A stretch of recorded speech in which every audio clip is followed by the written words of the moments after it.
Menglong's case exposes an earth-shattering new dark web. A 100-billion-yuan female tycoon makes a bizarre appearance, hush money worth over 100 million is exposed, and hospital surveillance hides shocking details. And the most heartbreaking part is that even his fan's final home has completely fallen. Was this really an accident? Or a hunt by power and capital? An incident defined as an accident has exploded with blockbuster revelations within 2 weeks. Skyhigh hush money, a mysterious female tycoon, suspicious points in hospital surveillance. And the most heartbreaking part is that Menglong's last home has been destroyed step by step. Today, we are going to peel back this terrifying script's black curtain layer by layer. Don't miss the next drop, subscribe and enable the bell. Is she the female boss behind it? Tian Herong recently reposted a notice from the Beijing police. Strangely, the screenshot she posted was not the official original but carried her own watermark, which strongly suggests she obtained the police's internal document before everyone else.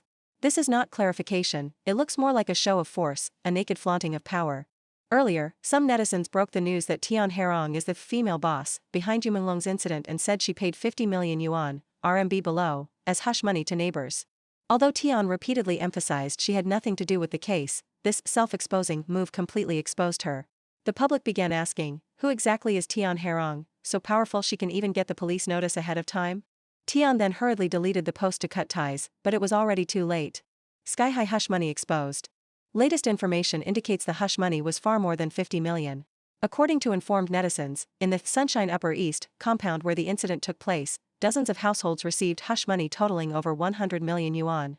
In screenshots of online chats, one resident recalled in fear, "At that time I saw Menglong's face, very handsome but a bit scary. Later they contacted my family and gave us tens of thousands, telling us not to speak out. After a while I saw a man in a white short-sleeved shirt cover Menglong with something thin, male."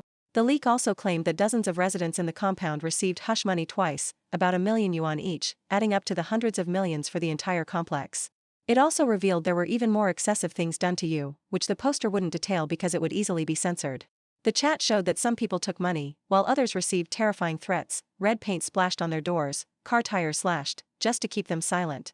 One netizen said that, a month ago, Tian Herong said a huge scandal about eternal love, 3 lives, 3 worlds, 10 miles of peach blossoms, would break.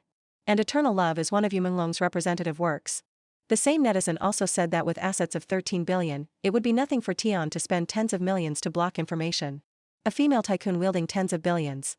Tian Herong started out as an actress, with work such as Thunderstorm and Black Ice. But what truly secured her footing in the industry was not acting, but her advanced business acumen. In 1999, right after graduating, she set up her own film and television company.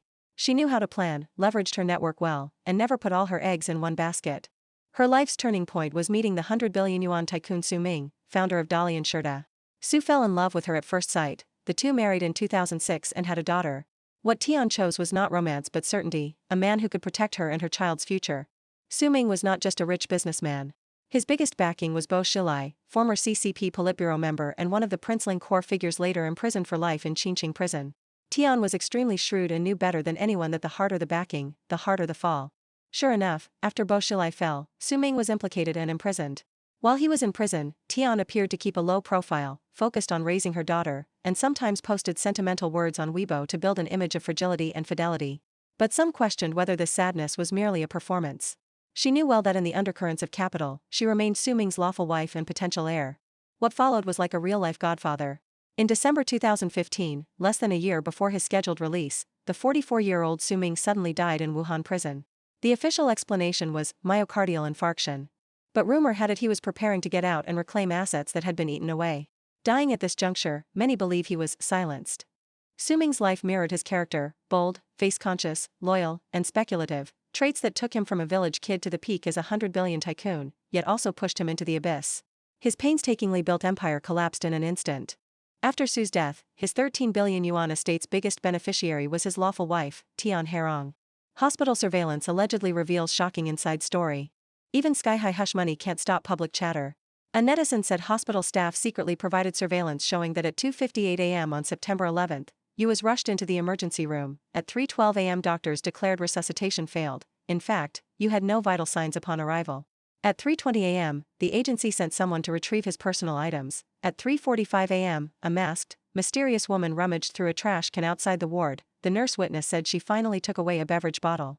In addition, the netizen claimed a second forensic exam found new suspicious points, unidentified pinholes on Yu's chest, evoking the rumored execution by injection, contraband in his stomach contents, and most critically, skin tissue under his fingernails that did not belong to him. This strongly suggests he struggled fiercely before death. What exactly are they covering up? With revelations this shocking, we must ask, what really happened in those early morning hours 2 weeks ago? We all know the official statement. 37-year-old Menglong suffered an accident after drinking. The Beijing police swiftly closed the case within just 12 hours, saying, criminal suspicion is excluded. If it were truly that simple, would the authorities have launched a massive online cleanup campaign? The Cyberspace Administration of China initiated a clean and bright operation. State broadcaster CCTV joined in amplification, aiming to comprehensively purge the internet. Weibo deleted over 100,000 posts and banned thousands of accounts, and even arrested people. Unofficial reports claim you fought the entertainment industry's unspoken rules, and in addition to industry bosses, there were figures at the core of CCP power involved, Kai Chi's alleged illegitimate son, and relatives of Xi Jinping, etc. Although these rumors can't be verified, they align quite well with the authorities' reaction. After a platform-wide ban where even the three characters, Menglong, became sensitive words, his Weibo fan community super topic was forcibly frozen for containing large amounts of so-called violating content. The fan club admins wrote that they rallied over 80 fans who manually hid 60,000 posts in a day and a night, but 50,000 remained due to system failures. The fan club once posted sorrowfully, "In the end of the story, I, too, became your relic." Now they are desperately calling for help, begging everyone to delete posts to preserve this final online home commemorating you. Friends, do you see it? On one side are the suspected Black Hand figures, using bizarre maneuvers and Skyhigh hush money to blot out the sky. On the other are unarmed fans who, before the powerful state apparatus, humbly try to protect the last traces of their idol. At this point, I'd like you to leave your thoughts in the comments. Do you believe the official account, or a story that combines signs of struggle, mysterious pinholes, and astronomical hush money? Every comment you leave is a bullet that pierces lies. A recycled script with more than one victim. The most frightening thing is that Yu's tragedy may not be an isolated case but a script replayed again and again. Let's roll back to 2015, the same year Tian's husband, Tycoon Su Ming, died in prison. On June 9, the CCTV host Bian Su, once called the most handsome host, died under strange circumstances. Guess the location? That's right, the same complex as Yu, Sunshine Upper East. There are astonishing similarities between Bian's case and Yu's. First, the official explanations were both unconvincing. Bian was ruled to have fallen to his death after taking drugs. Police said there were 2 small packets of methamphetamine and a straw by his side. 40 hours after the incident, the official Weibo of Beijing Times said Bian's urine test was positive and he had been criminally detained. 1 hour later it updated again, saying Bian had already died before police entered the residence. Bian's mother posted a blood-tiered accusation online, raising a series of unanswerable questions. How does a deceased host undergo a urine test and get criminally detained? How could a light straw fall 16 stories and land precisely next to Bian? She also said police forced her to sign a statement admitting that her son died from drug-related falling, and wouldn't let her see him otherwise. Bian's mother also revealed that an hour before the incident, Bian was calmly chatting with her, expressing a craving for his mother's cooking, and had already purchased a plane ticket for a few days later. Second, there is the same shadowy figure in both cases. An overseas ex-platform account, News Investigation, posted that after Bian was coerced by producer Chang Chingsong, he was recommended to CCTV 6 movie channel. When another artist, Xiao Renliang, died, Chang was also present and later posted, "Delicious." After Yu's incident, Chang likewise posted, "Delicious," then deleted it. This is like a killer flaunting after the crime, chilling. Another artist, Fan Shiqi, was both a friend of Bian and Yu's 12-year friend, yet rumors online say he played the role of betraying friends in both events. String these clues together, from Bian Su to Xiao Renliang to Menglong, and you will see a black web woven by power, capital, and desire.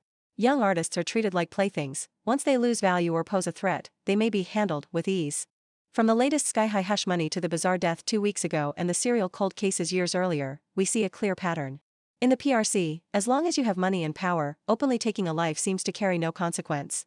A star with over 20 million followers can be disappeared without clarity, and the only official action is to seal the web and maintain stability.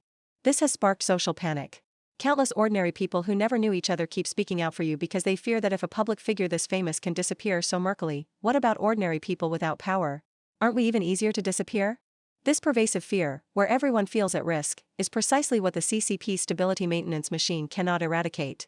The CCP can keep covering things up, but it cannot cover people's hearts. As long as we continue to speak out and refuse to let Menglong and other young lives with similar fates be forgotten, we are resisting this evil system. Because if the CCP government does not deliver justice for you, there will be more future victims. To speak out today for others' misfortune is to prevent our own misfortune tomorrow. Alright, that's today's program. If you are angry about this incident, please like, comment, and share this video so the truth can travel farther.